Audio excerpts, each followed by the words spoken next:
minta Al-Fatihah.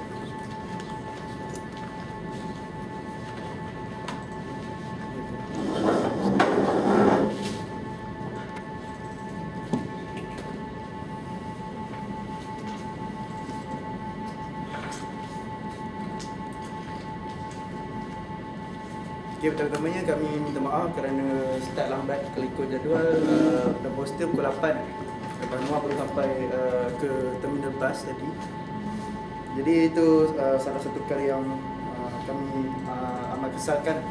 Jadi pada hari ini insyaAllah kita akan ada sesi kedua berkaitan dengan pandangan alam Islam, kan?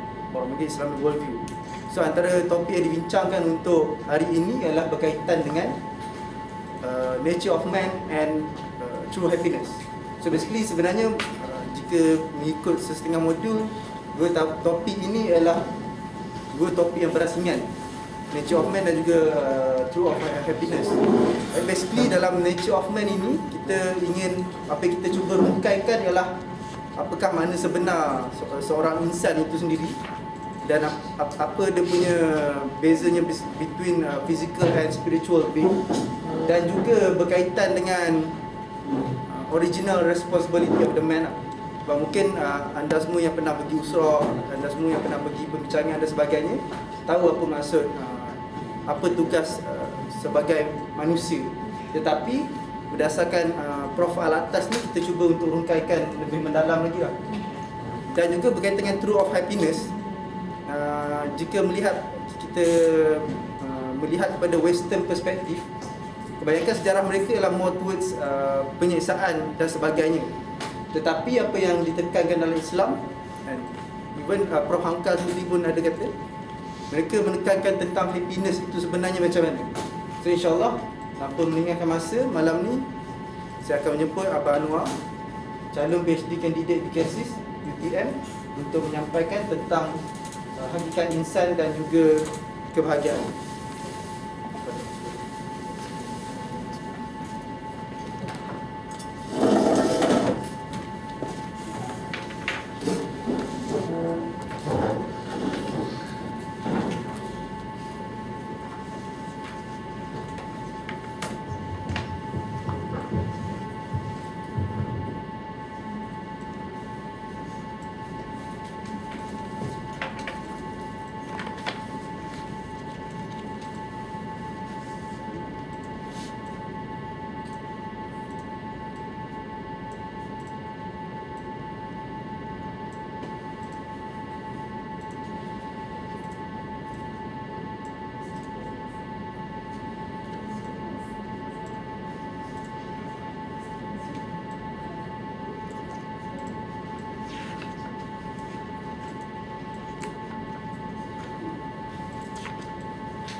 Bismillahirrahmanirrahim. Assalamualaikum warahmatullahi wabarakatuh.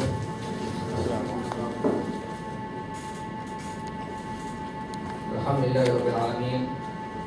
Wassalatu wassalamu ala asyrafil anbiya'i wal mursalin wa ala alihi wa sahbihi ajma'in.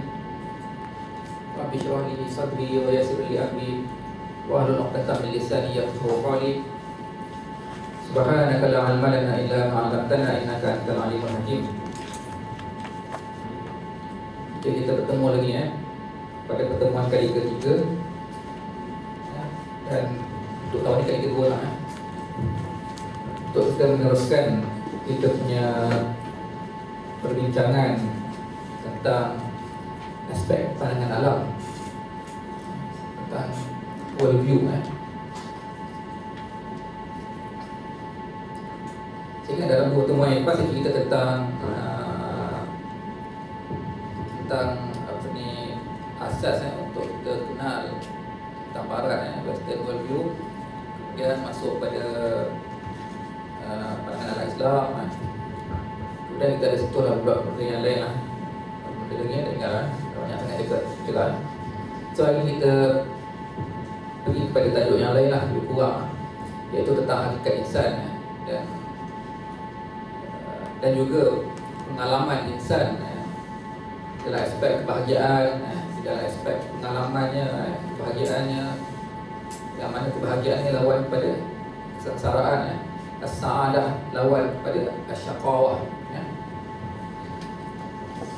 Yang pertama-tamanya kita kena kenal tentang hakikat insan. Kita sebut tentang, kalau saya ingat dalam lecture yang lepas kita ada sebut tentang the theory, the perfect man theory, the perfect man, iaitu teori manusia sempurna. Kita ada sebut tentang mungkin sepintas lalu, ataupun mungkin saya ada uraikan tentang konsep islamisasi Yusti itu. Yang mana Yusti, kalau saya explain pada pertemuan yang lepas, teori Islamic Yusti, ataupun Yusti Islam yang kita impikan, yang kita idamkan sempurna, dia punya model itu daripada model the perfect man itu, iaitu daripada model manusia sempurna, ataupun dalam bahasa Arabnya insanun kamil. Yang mana insanun kamil ini kita selalu bayangkan daripada diri Nabi Muhammad SAW. Dan itulah model yang sempurna. Dalam Quran disebutkan, laqad kana lakum fi Rasulillah uswatun hasanah, kan? Itu dalam aspek uswatun hasanah, atau dalam aspek universality itu, wa ma arsalnaka illa rahmatan lil alamin.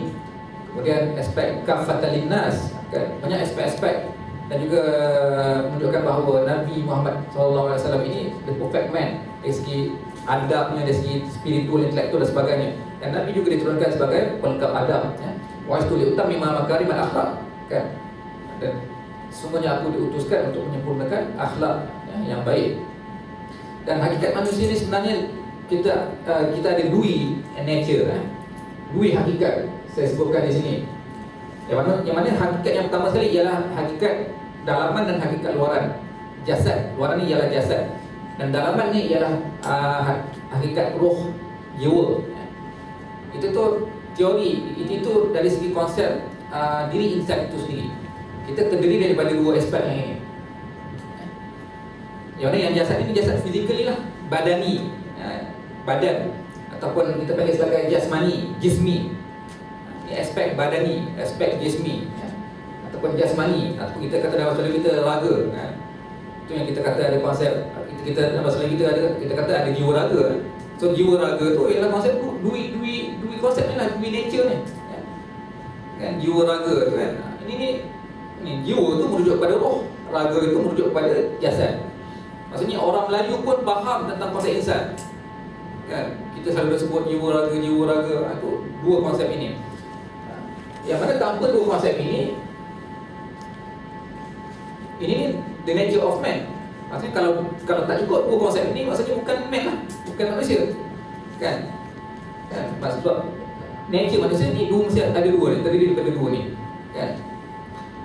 Dan konsep jiwa roh itulah, kalau nak membezakan kita dengan yang lain-lain itu.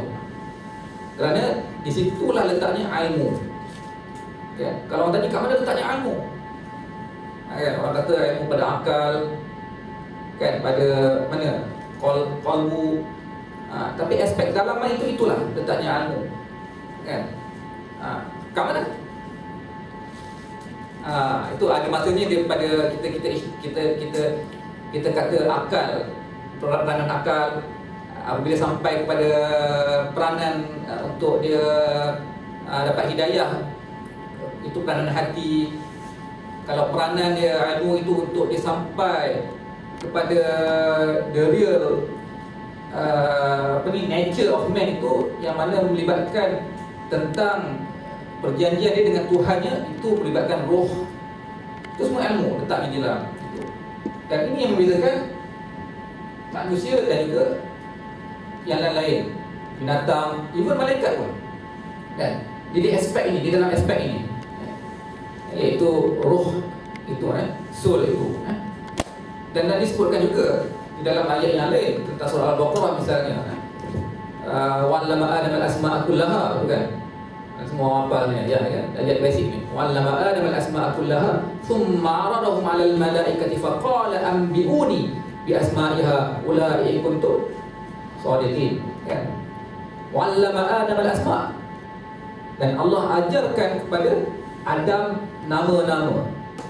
Kan wa'allama Adam al-asma'a kullaha thumma 'aradahum 'alal malaikah. Dan Allah juga bentangkan kepada para malaikat. Kan? Tapi bezanya malaikat dengan Adam pada waktu itu, Nabi Adam boleh mengenal nama-nama tersebut, sedangkan malaikat tidak tahu, tidak mengenal nama-nama tersebut. Ini dalam aspek kelebihan manusia berbanding yang lain, berbanding malaikat, berbanding dengan binatang. Ya. Dari segi aspek ilmu ini, dan dari segi inilah, kerana ilmu inilah, maksudnya bila ada ilmu ini, kita ada keupayaan untuk berfikir, kita ada keupayaan untuk bercakap. Maksudnya ini connect. Maksudnya ilmu itu connect dengan kita punya akal, connect dengan kita punya qalbu dan yang lain-lain. Dan kita boleh bercakap, kita boleh berfikir, kita boleh menyampaikan. Dan kerana itulah kita dipanggil sebagai insan natiqun, nutqun. Kan? Ini pun salah satu ciri manusia. Dia sebagai ilmu, tapi semua tadi ilmu. Maksudnya nutqun itu natiqah, hayawan natiqah, hayawan natiqah itu. Kan? Maksudnya nutqun itu, upaya bercakap itu membezakan kita dengan binatang. Kan? Walaupun binatang pun mungkin ada aspek badani itu kan, dan juga mungkin dia ada otak lah, tapi dia tak connect. Dia tidak boleh mengenal nama-nama. Dia mungkin ada insting juga, binatang pun, manusia pun ada insting kan? Tapi ada aspek yang lain yang tidak ada pada binatang itu, iaitu nutqun dan juga upaya untuk berfikir. Ini di antara aspek-aspek yang mana yang membezakan manusia dengan yang lain itu, the nature of man ini, iaitu di dalam dua aspek ini. So di dalam jiwa roh dan juga jiwa raga ni, antara kedua-duanya, satu tu kita dipandukan oleh ilmu, dan ilmu ini of course dipandu oleh wahyu. Sebab tu konsep din itu meliputi semua, ya, meliputi semua. So dengan ilmu itu kita boleh mengenal ilmu yang hakikat. Kita boleh mengenal Tuhan, kan? Kita boleh mentafsir wahyu. Dan ini dengan aspek di sebelah roh jiwa itu, dia akan membantu kita menjadi manusia yang baik itu. Dan tanpa panduan roh itu, keupayaan akal, kita tidak mentafsir, kita tidak kembali kepada agama, dia akan jadi bersifat hayawani. Apabila kita aspek raga, aspek jasad itu lebih daripada aspek roh. Aspek roh itu tidak memandu jasad, kan? Jasad ni lebih kepada amalan luaran, kan? Sedangkan yang luaran ini dipandu oleh aspek dalaman. Dan ini yang ada orang kata manusia ini kenapa dia ini mulia, kan? Kalau kata karamna Bani Adam itu, Allah menyebut karamna mulia, kan? Kenapa mulia Nabi Adam ini? Di antaranya aspek akal ini kita boleh berfikir. Kalau kata karamna Bani Adam wa hamalnahum fil barri wal bahri wa razaqnahum min thayyibat. Allah menyebut karamna Bani Adam, maksudnya semua anak-anak Adam ini. Di antaranya ialah keupayaan ini. Selain daripada keupayaan ilmu ini, kita diberikan mentadbir, kuasa mentadbir, kan? Ayat ini ja'ilun fil ardi khalifah, kan? Sesungguhnya aku jadikan kau sebagai khalifah. Dan khalifah ini bukan yang secara tiba-tiba Allah lantik kita sebagai khalifah, bukan dia tiba-tiba. Maksudnya memang purposely Allah melantik manusia ini kerana dia sebagai manusia yang Allah ciptakan yang terbaik. Disebut di dalam ayat Al-Quran yang lain, inna aradna al-amanata 'ala samawati wal ard wal jibal wa abainahum, kan? Inna aradna al-amanata 'ala samawati wal ard wal jibal fa abai. Apa itu? Maksudnya Allah membentangkan inna aradna al-amanah. Amanah ini dah bentangkan dah lawa kepada bukit bukau, langit, kan? Tapi semua dah tak nak. Semua tak nak. Dia sebut dalam Al-Quran. Tapi manusia yang memikulnya. Sebab tu yang last sekali Allah sebut innahu kana zaluman jahula. Kita zalim. Sebab apa zalim? Kita tidak melaksanakan amanahnya, kita tidak meletakkan banyak aspek-aspek tempatnya, sedangkan kita ada keupayaan itu. Dan bila zaluman jahula ini ada aspek keadilan pula. Kenapa ada aspek keadilan? Kerana dengan peranan khalifah itu, kita sepatutnya berperanan kan, dalam banyak aspek lagi kita mengatur banyak aspek, mengikut aturan-aturan yang mana kita meletakkan sesuatu pada tempatnya. Banyak aspek-aspek. Ini ceritakan tentang aspek-aspek manusia ini.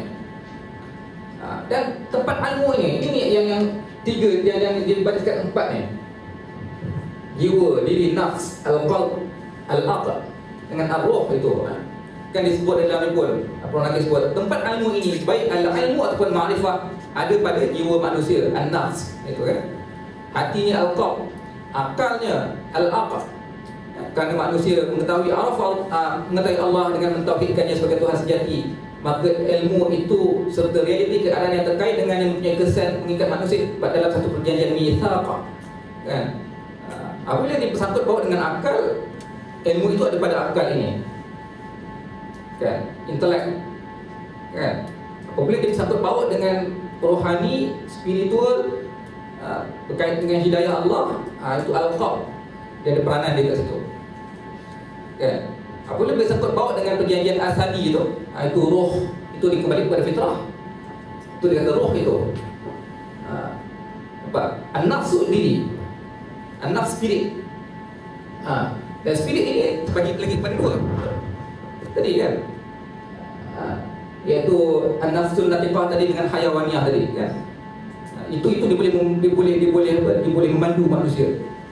Maksudnya dia boleh sama ada manusia menjadi baik ataupun ini kan.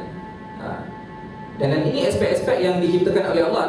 Dan apabila menyebut tentang aspek perjanjian asali dengan ilmu yang kita ada itu, maka akhirnya manusia kembali kepada fitrah, kepada soul, jiwa tadi, roh itu tadi. Dia akan ingat, dia akan kembali kepada konsep asal manusia. Di sini dia akan kembali kepada konsep asal manusia. Maksudnya ini the nature of man ini dia tidak sia-sia, tidak saja-saja. Maksudnya apa konsep asal? Itu kembali kepada konsep din tadi kan. Konsep din tadi untuk ta'budiyah itu. Itu akhirnya dia kena kembali pada konsep asali. Wa idza akhadha rabbuka min bani adama, itu kan. Apa ayat dia? Kan? Yang tentang qalu bala syahidna itu kan. Ini di antara konsep asali yang mana manusia sering terlupa.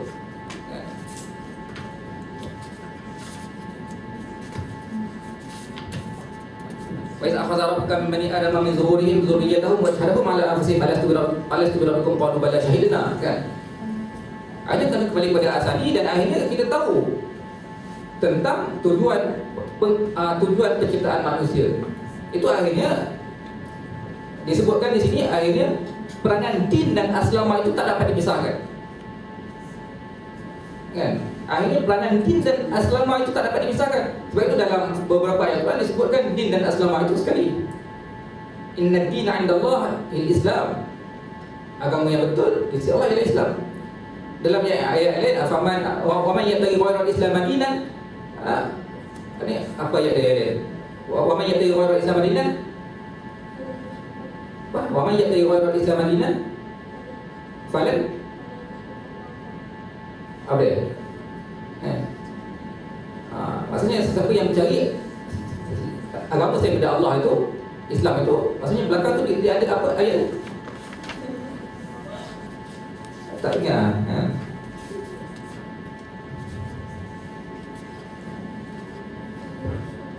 walau aslama ma fi samawati wal ardh kan.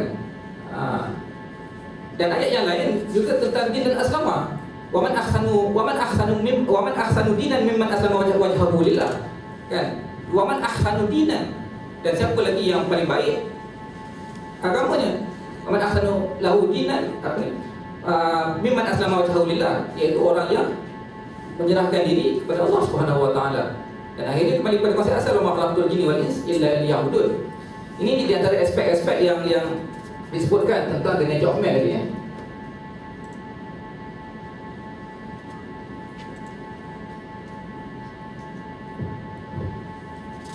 Dan ini yang disebutkan. Dan selain itu, apabila kita punya konsep manusia dan juga akal dan segala macam itu akhirnya ada setengah-setengah manusia ini apabila dia gagal untuk menggunakan aspek yang itu, menggunakan kelebihan ilmunya untuk berfikir, kan, untuk kembali kepada konsep din, aslama itu, dan akhirnya itu yang dikatakan manusia ini diciptakan sebagai manusia kerana apa? Kerana dia terlupa alpa itu, kan? Ini nature, kan? Tidak dinamakan insan saja sebagai insan kerana konsep nasiah itu. Ini semua ada kaitan itu, dengan perjanjian asali, kan, dengan peranannya, kan, dengan nature-nya, akalnya, dengan ilmunya yang dianugerahkan Allah, dan dengan dia punya peranan sebagai khalifah Allah. Ini maksudnya bila digagal di dalam aspek-aspeknya ini, maka itu yang dikatakan dia alpa. Dia menjadi insan kerana apa? Kerana dia berlupa. Dia lupa apa? Kenapa dia dikatakan nasihat insan? Lupa apa? Lupa perjanjian asali dia itu. Wa iz akhadha rabbuka min bani Adam, tu kan? Dia lupa itu. Kenapa nasihat itu? Kerana lupa itu. Apabila dia lupa itu perjanjian asali itu, dia lupa yang lain. Peranannya, kan, untuk menyembah kepada Allah Subhanahu Wa Taala, kan? Dan inilah yang menyebabkan akhirnya manusia ini hakikatnya diciptakan sebagai baik manusia, kan? Dalam surah At-Tin, kan, mati kata itu waktu wahadal wa inna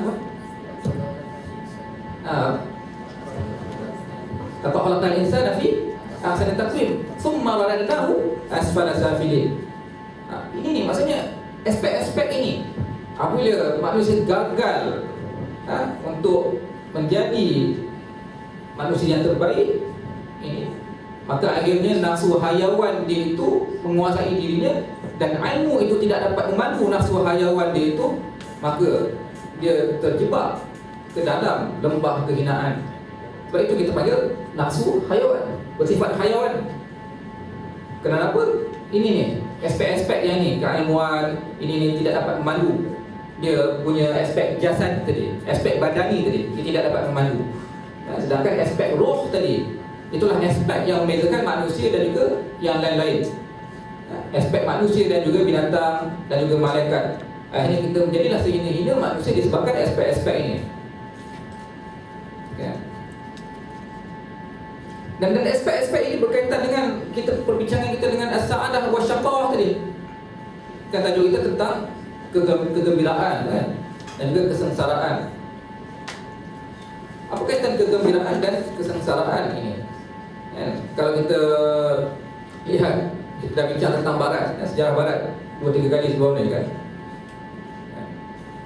Dia punya tafsiran mengenai insan, mengenai saadah, kegembiraan, mengenai tujuan kehidupan, kan, mengenai keduniaan, kan. Itu di dalam aspeknya dia memikirkan aspek-aspek roh ini, kan. Dia memikirkan aspek-aspek roh ini. Dan akhirnya jadilah kita apa yang jadi pada barat sekarang ni. Itu kita bincang 2-3 kali itu tentang the Western world view itu. Dia memisahkan aspek ini. Akhirnya di dalam aspek tujuan penciptaan manusia, di dalam aspek tujuan kehidupan manusia ini, itu pun ada kaitan dengan aspek-aspek pemisahan manusia dengan roh. Apabila berlaku pemisahan aspek manusia, jasad dan juga roh ini, itulah akhirnya manusia ini kontak. Dia tak tahu tujuan hidup dia, misalnya. Dan akhirnya itulah, maksudnya apa yang difahami di dalam aspek barat misalnya, dia di dalam aspek keduniaan semata-mata, kan? Sebab itu kalau dibincangkan tentang konsep apa ni asyaqawah tu, kalau as-sa'adah, kan, lawan pada as-sa'adah asyaqawah tu. Dan asyaqawah ni dia aspek yang dianggap sebagai dia aspek yang berputus asa, yang depressed, murung, kecewa, kan, tiada harapan. Ini aspek-aspek yang mana aspek-aspek ini tidak dipandukan oleh kita punya roh tadi. Sedangkan kalau aspek-aspek yang dipandukan dengan roh tadi, aspek-aspek itu tidak ada, kan. Ini berbeza. Dan sehinggalah aspek kebahagiaan itu pun diberikan definisi itu. Manusia, apa nama definisi manusia? Itu sebagai makhluk sosial, makhluk yang berkata-kata. Dia tak sebut definisi manusia ini termasuk roh. Itu definisi manusia. Kalau kita buka kamus, how to define man, itu sama juga konsep kegembiraan, konsep kesengsaraan, semua tidak ada kaitan dengan roh. The purpose of life pun tak ada kaitan dengan the purpose of life itu tak ada kaitan dengan roh juga, dengan hari akhirat. Sedangkan kita, walaupun kita ada konsep roh ini, sebab apa sebab konsep din itu memerlukan aslamah, pengabdian kepada Allah Subhanahu Wa Taala. Akhirnya kita kembali kepada agama. Bila kembali kepada agama, dia ada tujuan dia, iaitu tujuan akhir. Dan ini tidak ada di dalam pandangan barat. Kalaupun ada dulu pun, sekarang telah dipisahkan pandangan-pandangan itu. Itu yang kita panggil konsep sekularisasi gitu kan. Sebagai macam falsafah untuk memisahkan, untuk mengosongkan alam tabi'i ini daripada aspek-aspek agama, spiritual. Bukan sekadar mengosongkan alam tabi'i ini, mengosongkan jiwa manusia itu daripada aspek-aspek spiritual, aspek-aspek agama. Yang mana terpisahlah manusia dengan tujuan-tujuan asalnya, dan terpisahlah manusia dengan konsep akhirat tadi. Maksudnya tidak ada tujuan. Kalau kita, konsep kita wa ma khalaqtul jinna wal insa illa liya'budun. Ada konsep ibadah itu ada juga, still ada. Sebab apa? Tujuan asal untuk mencapai matlamat asal, matlamat akhir kita panggil. Kerana as-sa'adah kita ialah pada akhirnya, bukan pada sini kan? Sebab itu kalau kita tengok, kalau orang yang dikosongkan aspek-aspek spiritual ini, dikosongkan aspek-aspek ini, kalau dia akan, kalau sekali dia merasa kecewa, dia akan down, dia akan depressed, dia akan murung. Ada setengah orang sampai mati kan? Tapi yang malangnya, mati sebab murung ini bagi pandangan setengah orang itu satu kemuliaan bagi dia. Kerana apa? Kerana kemurungan dia disebabkan dia memperjuangkan apa yang dia tak dapat. Ini benda yang tak betul dalam pandangan alam kita. Kerana walaupun kita tidak mendapat apa yang kita nak, kita kecewa dan sebagainya, mati disebabkan kemurungan, mati disebabkan apa kita tidak dapat, itu maknanya mati kita menyeksa diri kita sendiri. Sedangkan kekecewaan kita itu, kita kena ubati dia dengan agama, dengan spiritual. Betul, itu konsep manusia ni. Kalau the nature of man ni, konsep ini dipisahkan daripada konsep spirit ni, roh ini, maksudnya konsep jasad tadi, jiwa ataupun nafsu haiwan ini akan mengambil alih. Nafsu haiwan ini dia ambil alih sebab dia tidak ada peranan akal, sudah tidak ada lagi. Kalau ada peranan akal, of course semua orang manusia akan mendakwa dia masih lagi berperanan akalnya. Tapi akalnya itu akal-akal yang tidak dipandu. Sebab itu kita kata akal di sini, dia ada panduan dia, ilmu. Dan dia ada panduan dia, iaitu roh, qalb, kan? Yang lain-lain. Akhirnya kembali balik. Bila melibatkan akal itu, ilmu itu kembali kepada roh, jasad, qalb dan sebagainya. Akhirnya dia kembali kepada fitrah. Fa'akim wajhaka lid-din hanifan, kan? Fitratallahi allati fatara an-nasa jami'a, itu kan. La tabdila li khalqillah, kan? Akhirnya fa'akim wajhaka lid-din hanifan. Maka sembahlah kamu kepada agama yang hanif. Maksudnya macam mana pusing sekalipun, akhirnya ilmu ni dengan akal ni apa, kalau dia punya aspek-aspek yang kita sebutkan tadi tu, aspek roh tadi itu, dia saling connect each other itu, akhirnya ilmu itu akan kembali balik kepada hanif, kepada fitrah, kan? Tapi itu kalau maksudnya kita melapangkan aspek ini, maka itu yang jadi banyak aspek-aspek orang yang kecewa di dunianya, dia tidak dapat mengubati kekecewaan-kekecewaan tersebut. Dan ini disebutkan oleh Prof di dalam bukunya Makna Kebahagiaan. Jarang orang jumpa buku tentang cerita saadah kebahagiaan ni buat dalam satu tajuk yang khas, ya. Tapi ini tajuk khas tentang saadah kebahagiaan di dalam Islam. Kenapa kita cerita tentang Islam ni, kita cerita tentang saadah ini, lawan kepada syaqawah ini, kesengsaraan ini dalam aspek-aspek yang terpisah dengan aspek-aspek roh. Kadang-kadang sampai terpisah daripada peranan dia, nature dia sebagai seorang manusia, yang mana nature manusia terkandungnya aspek roh ini, ya. Sehingga kan kamus Oxford juga mendefinisikan kegembiraan ini benda yang aspek yang yang apa ni, bersifat sementara. Dalam define manusia itu pun tanpa mendefinisikan aspek manusia di dalam aspek roh, juga kegembiraan insan di dalam mencapai tujuan itu pun dilapangkan, dipisahkan, dikosongkan daripada aspek roh tadi. Kan? Maksudnya yang kita faham kebahagiaan ni hanya kita mengejar sesuatu yang bersifat sementara. Dan dia bersifat berubah-ubah. Memang kalau manusia ini kalau tanpa dipandu akal, tanpa dipandu wahyu, tanpa dipandu something yang daripada dalam ini, kita memang boleh berubah-ubah. Hari ini kita gembira, esok kita sedih, lusa kita bahagia. Kan? Dia memang boleh berubah-ubah. Sebab itu kalau proza ini dia punya kata-kata ni, sebab bila orang sebut tentang kebahagiaan, dia akan kata kita mencari kebahagiaan, kita mengejar kebahagiaan. Sebab kita kena mencari kebahagiaan. Sebab pada pandangan kita, orang yang telah dipisahkan daripada pandangan alam Islam ini, maksudnya orang yang telah dilapangkan, dikosongkan jiwanya dengan jiwa-jiwa yang kita kata di sini dua nature ini, maka itulah kita terpaksa mencari, mengejar kebahagiaan. Sedangkan benda itu memang sudah ada, iaitu kalau kita kembali di dalam aspek spiritual ini. Tapi benda ini tidak ada pada orang-orang barat. Sebab itu dia kata dia terpaksa mengejar kebahagiaan. Kan? The pursuit of happiness itu kan, kalau dalam istilah bahasa Inggerisnya, mengejar kebahagiaan. Maksudnya mengejar pula belum tentu dapat. Kalau dapat pula bersifat sementara. Ya. Ini pada pandangan orang-orang yang telah mendefinisikan maksud manusia itu dan juga maksud tujuan manusia itu, dan memisahkannya daripada konsep-konsep yang bersifat akhirat, konsep-konsep yang bersifat jiwa itu. Dan hanya itulah kan. Dan konsep kebahagiaan yang memisahkan jiwa ini sama juga macam kalau Prof sebut konsep tragedi tu kan. Kalau Prof Alatas banyak kali disebut tentang tragedi. Menarik, rupanya Prof ni banyak, rasanya mungkin dia banyak membaca tentang orang-orang falsafah barat ini yang menceritakan tentang tragedi. Tragedi ni dah bukan sekadar jadi satu mitos. Sampai jadi satu mitos. Dia jadi satu falsafah langka. Dia bukan sekadar novel. Tragedi pada barat ni bukan sekadar kisah novel saja. Kan kita bayangkan tragedi ni drama-drama TV kan, yang kita bayangkan dengan tragedi. Tak, tapi rupanya orang barat ni kalau orang yang betul-betul menghayati tentang orang barat itu sendiri, dia lebih daripada itu. Dia dah berbentuk falsafah selain daripada berbentuk mitos. Maksudnya benda ni dah sebati dengan diri dia.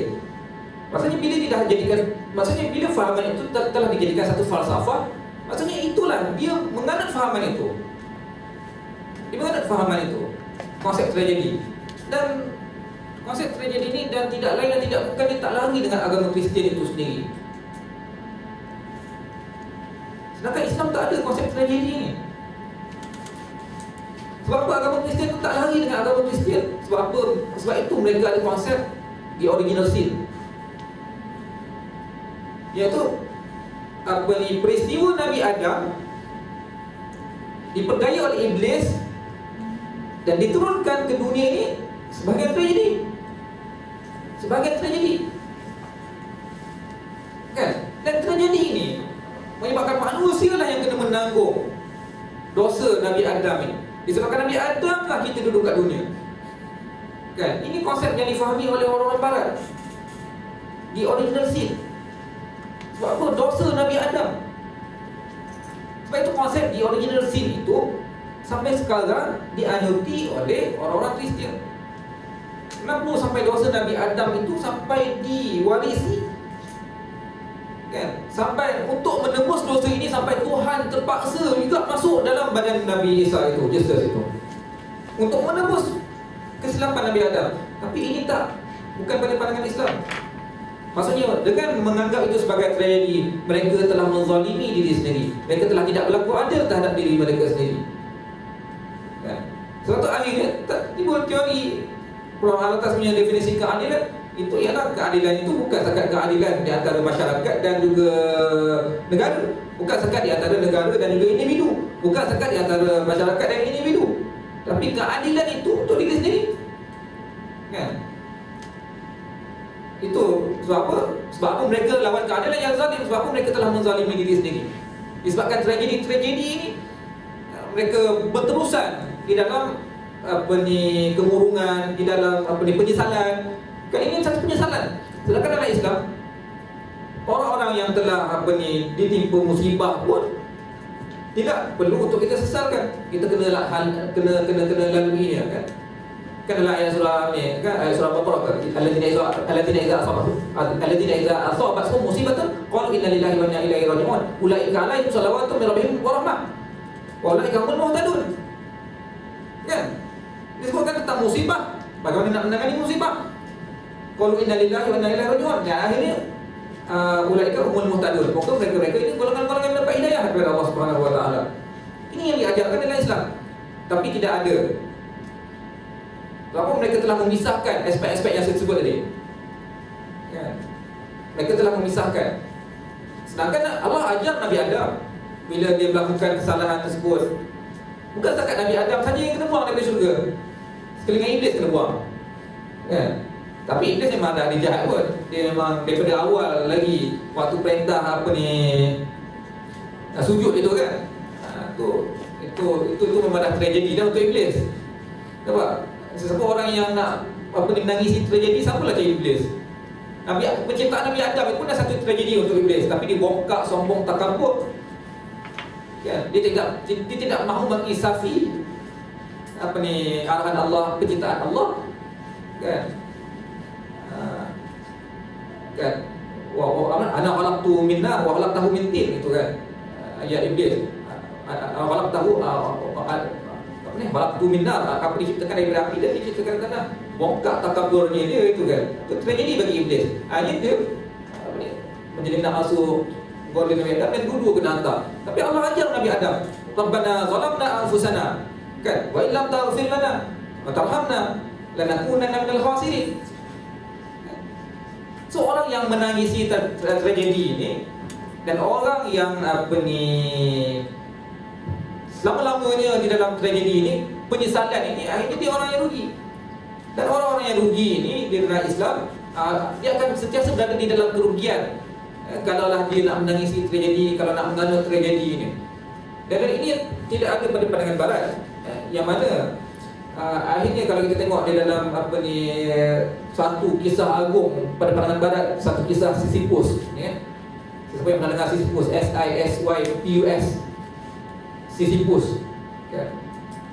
Dulu saya dengar benda lah Sisyphus ni. Dia baca kisah mitos orang-orang barat ni. Tragedi bagaimana dia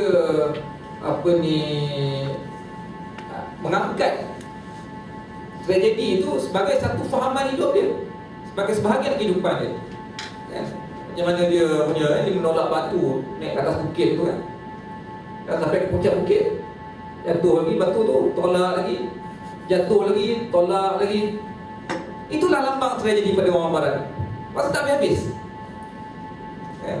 Masa selama-lamanya begitu. Selama-lamanya begitu. Maksudnya dia bukan hanya tragedi pada babak-babak dalam drama, bukan hanya tragedi dalam babak-babak dalam novel. Kan? Tapi dia memang sebagai satu falsafah kehidupan. Ini yang disebutkan. Bagaimana tragedi itu, dia ada apa? Sentiasa. Bagaimana tragedi itu akhirnya dia menjadi sebahagian daripada pandangan hidup orang-orang barat. Dan akhirnya daripada pahaman tragedi inilah, kan? Akhirnya dia timbul pula falsafah yang lain. Kan? Sebab sepatutnya bila kita jumpa sesuatu, kita kembali kepada Allah Subhanahu wa taala, kan? Kemudian dia akan jadi falsafah untuk memperjuangkan diri sendiri. Akhirnya falsafah yang timbul, falsafah yang akhirnya dia menyalahkan Tuhan, kan? Ini satu tragedi yang berganda musibahnya. Sebab dia telah menyalahkan Tuhan, kan? Itu yang banyak kes-kes yang mana akhirnya falsafah ini muncul disebabkan pengalaman barat. Saya cerita banyak dalam 2-3 kelas yang lepas kan, tentang bagaimana tragedi yang telah menimpa barat ini.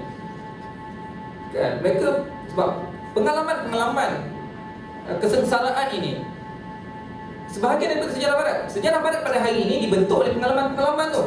Kalau masih ingat lagi saya sebutkan tentang bagaimana mereka dibunuh, diseksa, bagaimana mereka hidup di bawah agama Kristian, bagaimana mereka hidup semasa zaman kegelapan Eropah, the Dark Ages itu, 1000 tahun itu terjadi bagi mereka. Dan sejarah barat hari ini turut dirangka oleh sebahagian dari tragedi-tragedi itu. Dia menjadi sebahagian daripada sejarah. Dan falsafah-falsafah yang dianuti oleh orang-orang barat itu juga di-develop. Kan? Dia tidak seperti kita dipandu oleh wahyu. Kan? Kita dipandu oleh wahyu. Macam mana manusia itu terkena musibah dan sebagainya, akhirnya kita kembali kepada wahyu. Tapi barat tak ada. Dia tidak dipandu oleh wahyu. Akhirnya tragedi itu menjadi sebahagian daripada rencana falsafah, dan akhirnya dia menjadi sebahagian daripada falsafah-falsafah, even hari ini punya falsafah. Kan? Sebahagian daripada tragedi-tragedi ini, pengalaman-pengalaman barat. Kan? Bagaimana akhirnya dia develop tentang fahaman apa? Tentang fahaman humanism, teori humanism, kan? Kan? Teori falsafah humanism ini timbul daripada konsep tragedi barat, pengalaman tragedi barat. Terutama sekali selepas zaman dia nak berhijrah daripada zaman gelap itu. Saya dah sebut tentang zaman gelap pada zaman Renaissance itu. Kemudian pada zaman Enlightenment tu. Ini falsafah humanism. Ini manusia itu diagung-agungkan sebagai puncak sebagai the ultimate puncak tujuan hidup dia.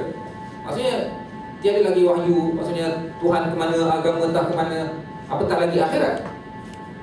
Ya. Dan akhirnya daripada tu timbul pula teori-teori yang lain. Teori-teori freedom misalnya. Sebab apa tragedi-tragedi ini?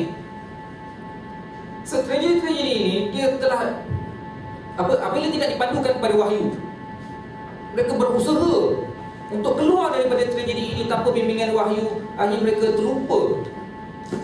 Kan? Mereka terlupa bahawa akhirnya mereka kena kembali balik kepada Allah, pada agama, pada iman, amal dan soleh. Kan? Mereka lupa di situ, aspek itu mereka terlupa. Sedangkan di dalam ayat yang lain Allah menyebutkan bahawa contohnya hanya oleh kerana manusia ini terbahagi pada dua aspek ini tadi kan. Ayat mana kembali balik. Jangan ayat yang lain misalnya Allah sebut tentang dalam surah Wal-As misalnya. Wal-'asri innal insana lafi khusr. Ini cerita orang-orang yang di dalam kerugian. Kan kita cerita tadi tentang orang yang rugi tadi, dia tipu musibah kan, apa ni semua kan. Mereka merasa mereka di dalam kerugian. Illal ladzina amanu. Allah sebut wal 'asri innal insana lafi khusr illa alladzina amanu wa 'amilus solihat wa tawasaw bil haqq kan, wa tawasaw bis sabr kan. Illa alladzi, Allah sebut kecuali kan, kecuali orang-orang yang beramal soleh dan beriman dan bersabar kan. Dan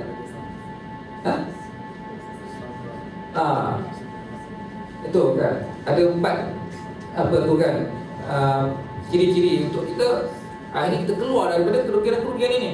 Tapi tak, hanya mereka ini sentiasa berada dalam kerugian-kerugian disebabkan fahaman-fahaman yang dianuti mereka ini. Akhirnya mereka memisahkan konsep ruh kan, konsep agama dan ke konsep akhirat, alam akhirat tadi. Sedangkan dalam Islam kita punya kebahagiaan kita pada akhirat akan datang itu kan. Itu yang saya sebut tadi. Akhirnya di antaranya ialah konsep-konsep freedom itu pun dia timbul daripada tragedi-tragedi yang dialami oleh barat misalnya. Dan akhirnya sekarang ini mereka nak menyalahkan banyak pada kita, sedangkan mereka lupa bahawa benda ini dia menjadi macam ini disebabkan pengalaman-pengalaman barat. Dia tidak ada kaitan dengan Islam. Contohnya, kenapa timbul falsafah freedom, humanism tadi? Sebab mereka nak lari daripada tragedi itu, mereka pergi pada masalah-masalah yang lain. Itu yang jadi contohnya. Saya ada bagi tahu beberapa perkara misalnya. Di antaranya tentang mempertahankan hak kan? Hak-hak asasi ini. Itu pun daripada tragedi. Sebab apa? Kenapa ada teori-teori falsafah hak asasi sekarang? Sebab apa? Di-develop oleh pengalaman-pengalaman barat. yang disebabkan mereka mengalami tragedi-tragedi semasa perang dulu. Perang dunia kedua misalnya, perang dunia pertama, even sebelum itu, even zaman Kristian. Kenapa falsafah-falsafah ini timbul? Kerana apa? Tragedi yang menimpa umat Kristian misalnya pada zaman Eropah pertengahan, zaman gelap, yang menimpa mereka. Hanya mereka struggle untuk melawan tragedi yang mereka alami itu. Tapi mereka lupa, sepatutnya tragedi yang mereka alami itu, mereka kena kembali balik kepada aspek yang ini. Tapi mereka tidak kembali pada aspek yang ini. Mereka pergi lagi satu pada aspek yang lain, iaitu develop lagi falsafah-falsafah yang lain. Dan akhirnya benda ni dia sentiasa akan menyesatkan. Kan? Misalnya saya ada baru baru ni tentang saya ada jawab satu benda tentang konsep tentang kepalsuan orang yang memperjuangkan tentang the dignity of man misalnya. Kan? Di dalam aspek di antara the dignity of man and homosexuality misalnya. Kenapa akhirnya ada gerakan-gerakan yang memperjuangkan homoseksual ini? Tapi yang peliknya, masalahnya, gerakan memperjuangkan homoseksual ini di atas nama dignity of man. Pelik tak? Kenapa memperjuangkan homoseksual ini di bawah konsep the dignity of man? Kenapa? Kerana pengalaman-pengalaman yang dialami oleh mereka. Saya sebut, dia tak boleh nak salahkan orang, dia tak boleh nak salahkan orang lain, dia tak boleh nak salahkan Islam. Dan benda ni tak berlaku pada Islam. Zaman Islam tak berlaku. Rupanya tragedi yang menimpa mereka zaman Barat, itu zaman Hitler, zaman Nazi. Rupanya orang-orang homoseksual ini telah dibunuh, lebih 100,000 orang ditahan di dalam satu camp. Dan dibunuh, lebih berapa puluh ribu dibunuh.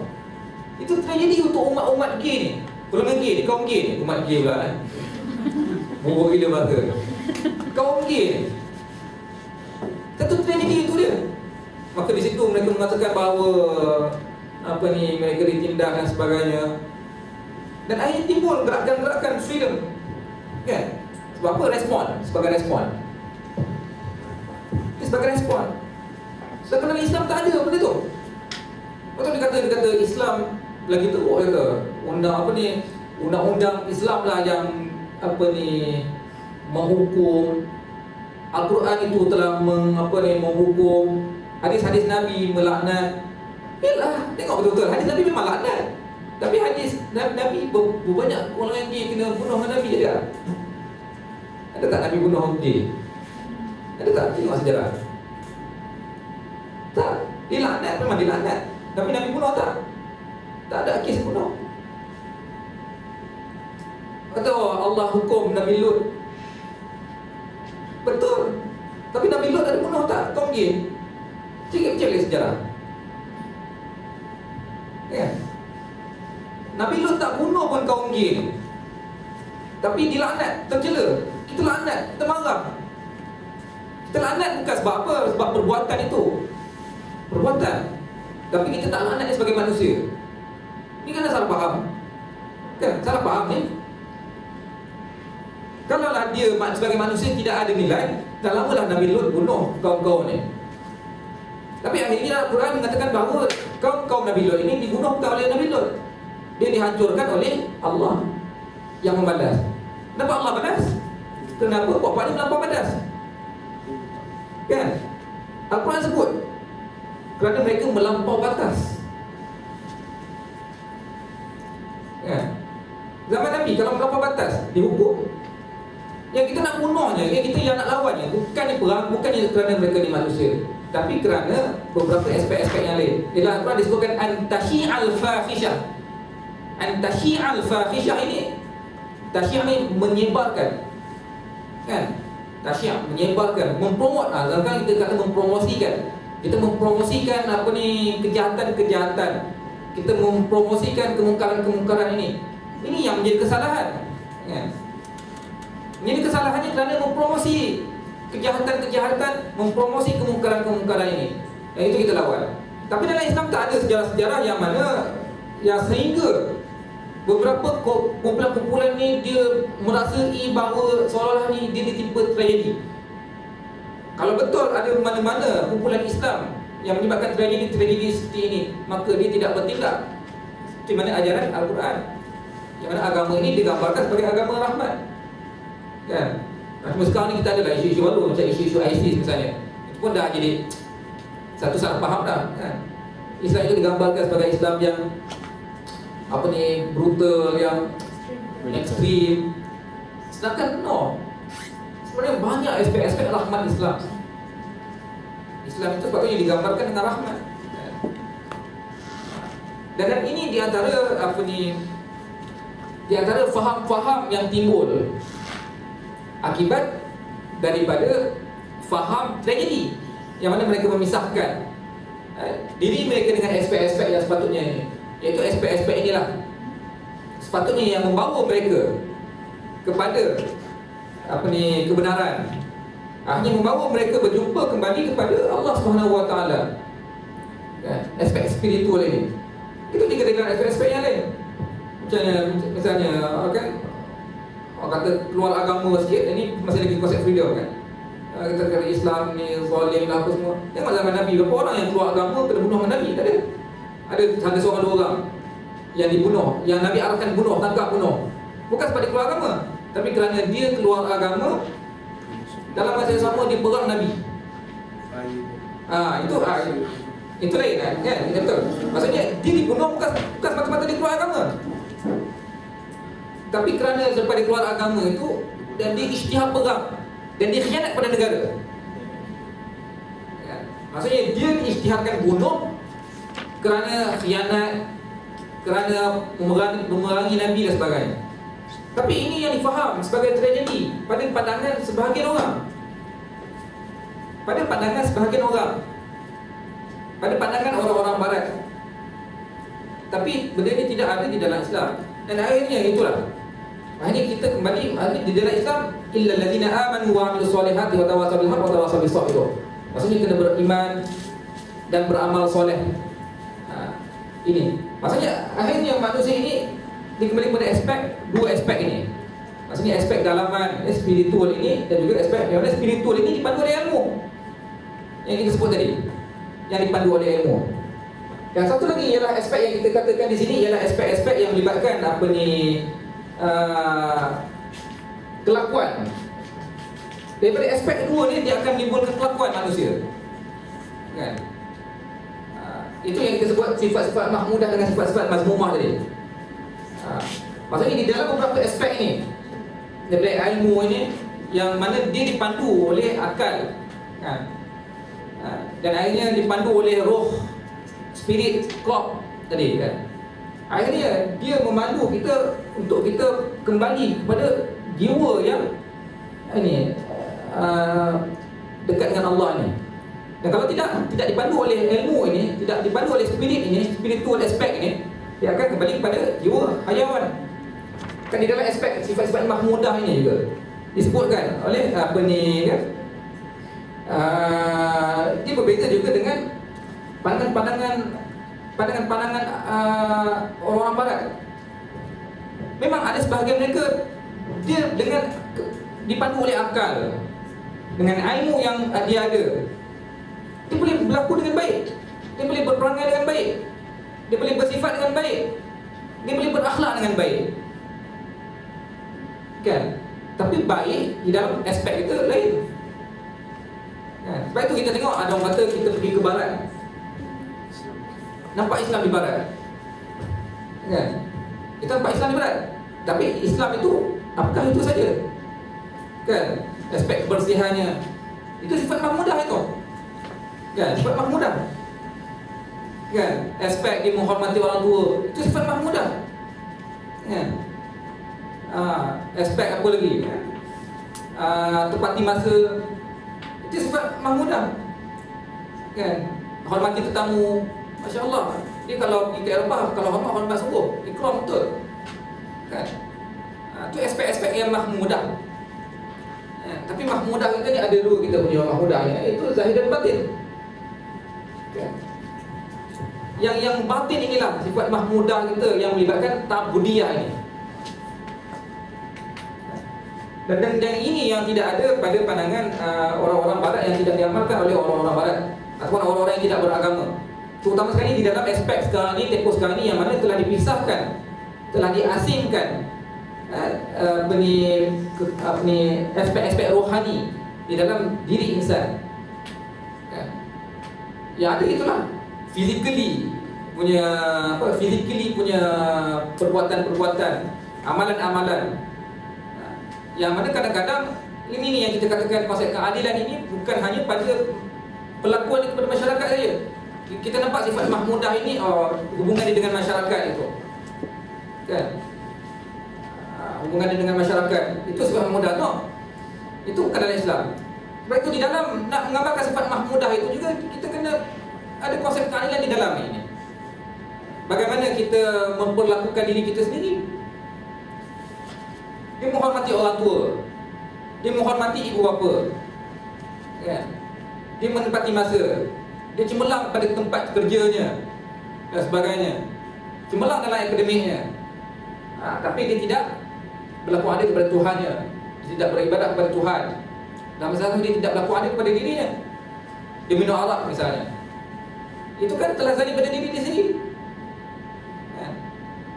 Dia berlaku baik pada orang, mahmudah itu, tapi dia terlupa satu lagi aspek, iaitu berlaku baik pada diri sendiri. So itu dalam faham tragedi ini, akhirnya tragedi ini boleh apa? Boleh memudaratkan diri sendiri. Sebab itu perbincangan tentang bunuh diri ini menjadi perbincangan yang penting di barat, sehingga kan dibincangkan oleh para falsafah dia, ahli falsafah dia, tentang konsep bunuh diri ini. Kan? Bukannya padahal memang ada ahli falsafah yang mati bunuh diri pun, kan? Minum racun hemlock, kan? Memang ada ahli falsafah yang mati kerana bunuh diri. Ini ni yang saya kata, sifat mahmudah ini akhirnya dia tidak berlaku adil kerana dia memisahkan di antara dua aspek, aspek zahir dan aspek batin, kan? Buat baik pada orang, hormati orang tua, hormati ibu bapa, menjaga kebersihan, tepati masa. Kita malu dalam aspek tu.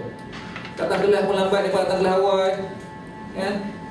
Mereka buang sampah dalam tong sampah, kita main campak je. Kalau dia orang bersih, kalau kita tak bersih sangat, kan? Sungai kita macam teh tarik, sungai ni Masya Allah, kan?